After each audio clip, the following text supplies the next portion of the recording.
ఎటువంటి కంటి సమస్యకైనా 100% ఆయుర్వేద పరిష్కారం సంజీవన్ నేత్రాలయ.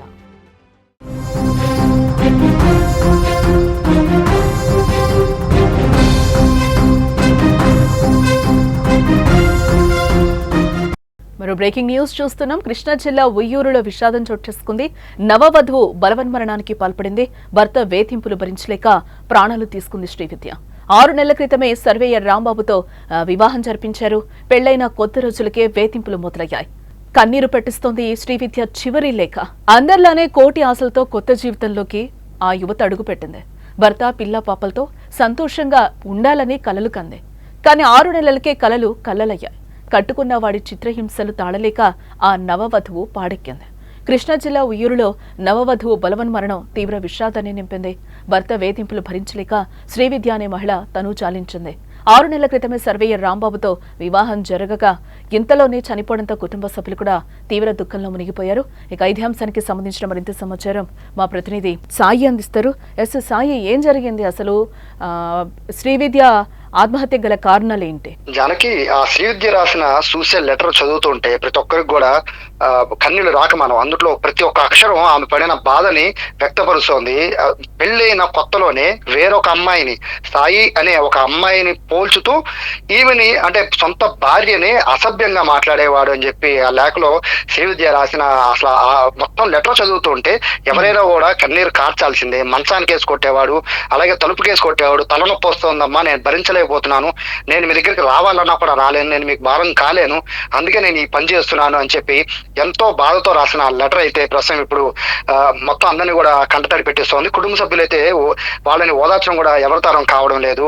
అయితే అంటే మొదట పెళ్లి చేసుకున్నప్పటి నుంచి కూడా ఈ వేధింపులు ప్రారంభమయ్యాయని అప్పుడప్పుడు తల్లిదండ్రులు చెప్తున్నప్పటికీ కూడా, అంటే ఇంత తీవ్ర స్థాయిలో ఇష్యూ అవుతున్న విషయాన్ని శ్రీవిద్య దాచినట్టుగా కూడా చెప్తూ ఉన్నారు. బేసిక్ గా పెళ్ళైన కొత్తలో చిన్న చిన్న ఇష్యూస్ అనేవి, అంటే అడ్జస్ట్మెంట్ విషయంలో చిన్న చిన్న ఇష్యూస్ అవుతాయని భావించారు తప్ప ఇంత ఆత్మహత్య చేసుకునే అంత దారుణంగా ప్రవర్తిస్తాడు రాంబాబు అనేది కూడా ఎవరు ఊహించలేదు. అతను ఒక ఎంప్లాయీ అయి ఉండి వేరొక మహిళను పోల్చుతూ ఈమెని శారీరకంగా హింసలు పెట్టడం, తలనొప్పి వస్తుంది అని చెప్తున్నా కూడా వినకుండా ఆవిడ మంచానికి వేసి ఆమె తలను కొట్టడం, అలాగే పిడిగుద్దులు గుద్దడం, అలాగే తలుపులు కేసి కొట్టడం. ఆవిడ లెటర్ లో చాలా క్లియర్ గా రాశారు, నన్ను కింద పడేసి కొడుతుంటే కింద ఉన్న టైల్స్ కూడా విరిగిపోయాయని రాస్తున్నట్టు. ఎంత దారుణంగా! మనిషి అనేవాడు ఎవరు కూడా అటువంటి పనులు చేయరు. మానవ మృగం అనే చెప్పాలి. సొంత భార్యను అంత దారుణంగా కిరాతకంగా హింసించడం అనేది పూర్తిగా ఇప్పుడు అందరూ కూడా దాన్ని ఖండిస్తున్న పరిస్థితి. ప్రస్తుతం అయితే రాంబాబు కోసం అయితే గాలింపు చర్యలు ప్రారంభించారు. ఎప్పుడైతే సూసైడ్ చేస్తున్న శ్రీవిద్య అబ్స్కాండ్ అయిపోయాడు రాంబాబు కోసం అయితే ప్రస్తుతం పోలీసులు వెతుకుతున్న పరిస్థితి. అయితే దీనికి ప్రధాన కారణం ఒకటి, అంటే వీళ్ళు తల్లిదండ్రుల్లో చెప్తున్న వర్షం ప్రకారం అయితే ఒకటి ఏదైతే వరకట్న వేధింపులకి సంబంధించి ఒక అంశం అయితే, రెండోది పెళ్లికి ముందే ఇతనికి వేరొక అమ్మాయితో సంబంధం ఉంది, సో ఇష్టం లేని పెళ్లి చేసుకుని భార్యను వేధించాడు అనే ఒక ఆరోపణ తీసుకొస్తున్నారు పోలీసులు. రాంబాబు కుటుంబ సభ్యులు కూడా ప్రశ్నిస్తూ ఉన్నారు. అయితే ఆ లెటర్ లో చాలా కట్టం కూడా మేము ₹1,00,00,000 దాకా ఇచ్చాము, ఇల్లు కూడా కొనిచ్చాము, వాళ్ళిద్దరూ ఉండడానికి కూడా కింద కూడా కిరాయికి అద్దెకుంటారు అని కూడా వాళ్ళ తండ్రి చెప్తున్న సిచ్యువేషన్ కదా. ఇంకా అదనపు కట్నం కావాలనేది అయితే ఒక వెర్షన్ గా చెప్తూ ఉన్నారు. దీంతో పాటు పెళ్ళైన వెంటనే, అంటే పెళ్ళైన అతి కొద్ది రోజులకే మరొక అమ్మాయితో మాట్లాడడం, తనతో ఈ అమ్మాయిని చనిపోయిన శ్రీవిద్యని పోల్చడం, అది కూడా కుటుంబ సభ్యులందరి ముందు పోల్చడంతో మనస్తాపానికి తీవ్రంగా గురైన పరిస్థితి కనబడుతోంది. దాంతో పాటు తల్లిదండ్రుల్ని తండ్రి ఉద్దేశించి రాసిన ఒక వర్డ్ అయితే నిజంగా చాలా బాధాకరం. నేను మీరున్నారనే ధైర్యంతో చాలా అల్లరి చేసేదాన్ని చదువుకునే రోజుల్లో, కానీ ఇప్పుడు ఆ పరిస్థితి లేదు అంటే తల్లిదండ్రుల దగ్గర పెరిగిన విధానం ఇప్పుడు భర్త దగ్గరికి వచ్చేపాటికి అది పూర్తిగా ఆపోజిట్ గా మారడం. భర్త అంటే తండ్రి అంత గారాభంగా పెంచి ఉండొచ్చు అనేది ఆ లెటర్ లో చాలా క్లియర్ గా అర్థమవుతుంది. అంటే కనీసం ఒక చిన్న దెబ్బ కూడా కొట్టి ఉండడు తండ్రి.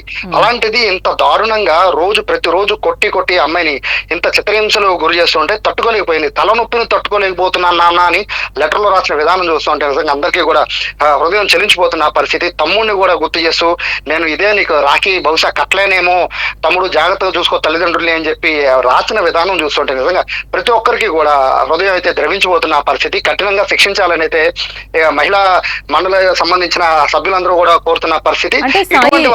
నిందితుడు ఎవరైతే ఉన్నారో వాళ్ళ పేరెంట్స్ ఏం చెప్తున్నారు? వాళ్ళ మధ్య కూడా ఎప్పుడు ఈ గొడవల గురించి వాళ్ళ తల్లిదండ్రులకు తెలియలేదా? లేకపోతే ఈ 6 నెలల్లో కూడా శ్రీవిద్య మృతురాలు ఎవరైతే ఉన్నారో వాళ్ళ పేరెంట్స్ కి ఇప్పటి వరకు కూడా ఆ అమ్మాయి లెటర్ బయటపడేంత వరకు కూడా ఎవరికి తెలియలేదా ఈ ఇష్యూ? లెటర్ లో కూడా అత్తమామల ప్రస్తావన కూడా తీసుకొచ్చింది శ్రీవిద్య. అయితే అత్తమామల సపోర్ట్ ఖచ్చితంగా ఉంది అనేది అయితే లెటర్ లో మెన్షన్ చేసింది. అంటే కొడుకు ఇంత చిత్రహింసలు పెడుతూ ఉంటే కనీసము వాళ్ళు కూడా మహిళలే, ఆమె కూడా ఒకప్పుడు కోడలే, ఆ విషయాన్ని మర్చిపోయి అంత దారుణంగా అది పెళ్ళైన కేవలం 6 నెలలు, అంటే 6 నెలల్లో చిత్రహింసలు పెడుతున్నప్పుడు కనీసం ఇంత కట్నం ఇచ్చి ఇంత ఇల్లు ఇచ్చి ఇన్ని చేసినా కూడా కనీసం కృతజ్ఞత అనేది కనీసం ఒక సాటి మహిళ పైన ఉండాలి. అలాగే కనీసం ఇంకొక మహిళని ఇట్లా కొట్టడం తప్పని చెప్పి పరిస్థితి ఉండాలి. కానీ కొడుకుని వెనకేసుకొచ్చిన పరిస్థితి అక్కడ కనబడుతోంది క్లియర్ గా. దీంతో పాటు కనీసం వాళ్ళ కుటుంబ సభ్యులకి ఏమన్నా సమాచారం చెప్పున్నా కనీసం వాళ్ళు బలవంతంగా అయినా శ్రీవిద్యని వాళ్ళ పుట్టింటికి తీసుకెళ్లిపోయేవాళ్ళు. ఆ విషయాన్ని కూడా తీసుకురాని బయటికి తీసిన పరిస్థితి. శ్రీవిద్య కూడా నేను మీకు భారం అవ్వదలుచుకోలేదు డాడీ అని ఆవిడ మెన్షన్ చేశారు. అంటే ఆవిడ ఎందుకంటే ఇప్పుడు పెళ్ళైన వెంటనే ఇట్లా గొడవలు వచ్చి పుట్టింటికి వెళ్ళిపోతే పుట్టింటి వాళ్ళు ఇచ్చిన కట్నం కానీ లేకపోతే మిగతా విషయాలు కానీ కుటుంబ సభ్యులు పరువు పోతుందని శ్రీవిద్య ఆలోచించింది. సో మొత్తానికి సొల్యూషన్ కింద శ్రీవిద్య ఆత్మహత్య చేశానని భావించి ఎవరు లేని టైంలో ఊరేసుకుని సూసైడ్ చేసుకుని, అయితే సూసైడ్ పైన అనుమానాలు వ్యక్తం చేస్తున్నారు కుటుంబ సభ్యులు. సూసైడ్ కాదు, ఖచ్చితంగా రాంబాబు అత్యంత దారుణంగా చంపేశాడు, దెబ్బలు కొట్టి చంపేశాడు అనేది వాళ్ళు చేస్తున్న ఆరోపణ. సో దీనిపైన ఉయ్యూరు పోలీసులు అయితే దీనికి సంబంధించి కేసును అయితే నమోదు చేసిన పరిస్థితి. రాంబాబు కోసం సెర్చింగ్ అయితే చేస్తున్నారు. కుటుంబ సభ్యులు అయితే ప్రస్తుతానికి అదుపులో తీసుకుని వాళ్ళని కూడా ప్రశ్నిస్తున్న పరిస్థితి. అయితే ఒంటిపైన గాయాలు కూడా చాలా ఎక్కువగా ఉన్నట్టుగా కూడా చెప్తున్న నేపథ్యంలో మొత్తం అయితే ఈ వ్యవహారం మొత్తం కూడా ఇది అనుమానాస్పద మృతి కింద అయితే ప్రస్తుతానికి పోలీసులు అయితే కేసు నమోదు చేసిన పరిస్థితి. ఇటువంటి పరిస్థితి కనుక ఎవరికి రాకూడదు అనేది అయితే తల్లిదండ్రులు భావిస్తున్నారు. ఎందుకంటే అల్లారు ముద్దుగా పెంచుకున్న కూతురు పెళ్ళైన 6 నెలలకే కట్న కానుకలు అన్ని కూడా గ్రాండ్ గా ఇచ్చి, అది కూడా ఒక గవర్నమెంట్ ఎంప్లాయీకి చేసామని ఒక పేరు కూడా లేకుండా 6 నెలలోనే తమ కూతురు తమ దూరం అయిపోవడం అయితే ప్రస్తుతానికి వాళ్ళని ఓదార్చే పరిస్థితి అయితే ఎవరి తరం కూడా కావడం లేదు. శ్రీవిద్యకి మరణానికి అయితే న్యాయం చేయాలని అయితే తల్లిదండ్రులు గట్టిగా డిమాండ్ చేస్తున్నారు. ఎస్, మొత్తంగా అది శ్రీవిద్య అర్ధాంతరంగా తను చాలించింది. తను రాసిన సూసైడ్ లేఖలో కూడా క్లియర్గా చెప్పింది, నేను భరించలేకపోతున్నాను, మీకు భారం అవ్వాలి అని అనుకోవట్లేదు డాడీ, అందుకని నేను చనిపోతున్నాను, చివరి రాఖీ ఇదే అనుకుంటా తమ్ముడు అని కూడా రాసిన ఉత్తరం అయితే అందరినీ కలిసివేస్తుందని కూడా చెప్పొచ్చు. వాళ్ళ పేరెంట్స్ని కూడా ఎవరు కంట్రోల్ చేసే సిచ్యువేషన్స్ అక్కడ లేవు అని కూడా మా ప్రతినిధి చెప్తున్నారు. దీనికి సంబంధించి శ్రీవిద్య వాళ్ళ ఫాదర్ ఏమంటున్నారో కూడా ఒకసారి మనం వినే ప్రయత్నం చేద్దాం. మా అమ్మాయిని ఒరి అరుణ్ కుమార్ అని ముందే అతనికి ఇచ్చి పెళ్లి చేసాం ఏప్రిల్ 23వ తారీఖున ఈ సంవత్సరం. అమ్మాయి కాలేజీ లెక్చరర్గా చేస్తుంది శ్రీ చైతన్య కాలేజీలో, అతనేమో మా సర్వేర్గా చేస్తున్నాడు మనలో తరపున. అయితే సరే బాగానే ఉంటున్నారు అనుకుని వదిలేసి వస్తే అతను రోజు తాగొచ్చి రోజు కొడుతున్నాడు పిల్లని.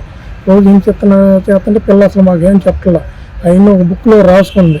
తర్వాత ఏమైందంటే వాళ్ళిద్దరు ఉండటానికి కూడా నేను ఇల్లు కొని ఇచ్చాను, 2 స్టేర్ల బిల్డింగ్ ఇల్లు కొని పెట్టి ఇచ్చా సొంతంగా ఉంటాకి. బాగా తాగొచ్చి కొడితే మంచానికి వెళ్ళి తల కొట్టుకుందంట. తర్వాత మంచాన్ని కొట్టాడు, కింద మంచం కింద టైల్స్ పగలు కొట్టేసేసాడు.